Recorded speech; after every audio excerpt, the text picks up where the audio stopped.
بسم اللہ الرحمن الرحیم۔ السلام علیکم ورحمۃ اللہ۔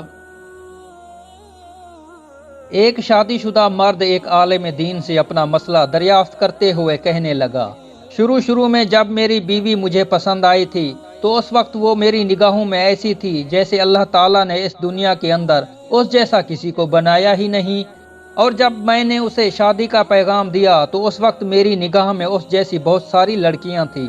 پھر جب میں نے اس سے شادی کر لی تو اس وقت سب سے زیادہ خوبصورت کئی لڑکیاں میری نظر سے گزریں۔ شادی کے چند سال گزرنے کے بعد مجھے ایسا لگنے لگا کہ دنیا کی تمام عورتیں میری بیوی سے زیادہ خوبصورت ہیں۔ شیخ نے کہا، کیا میں تمہیں اس سے بھی زیادہ عجیب و غریب چیز نہ بتاؤں؟ اس آدمی نے جواب دیا، ہاں کیوں نہیں؟ حضرت نے کہا، اگر تم دنیا کی ساری عورتوں سے شادی کر لو پھر بھی تمہیں ایسا لگے گا کہ گلی کوچوں میں پھرنے والے آوارہ کتے دنیا کی تمام عورتوں سے زیادہ خوبصورت ہیں۔ آدمی ہلکی سی مسکراہٹ کے ساتھ کہنے لگا، حضرت آپ ایسا کیوں کہہ رہے ہیں؟ حضرت نے جواب دیا، اصل پریشانی تمہاری بیوی میں نہیں بلکہ اصل پریشانی یہ ہے کہ جب انسان کا دل لالچی ہو جائے، اس کی نگاہیں ادھر ادھر بھٹکنے لگیں اور انسان شرم و حیا سے عاری ہو جائے تو قبر کی مٹی کے سوا اور کوئی بھی چیز اس کی آنکھوں کو نہیں بھر سکتی۔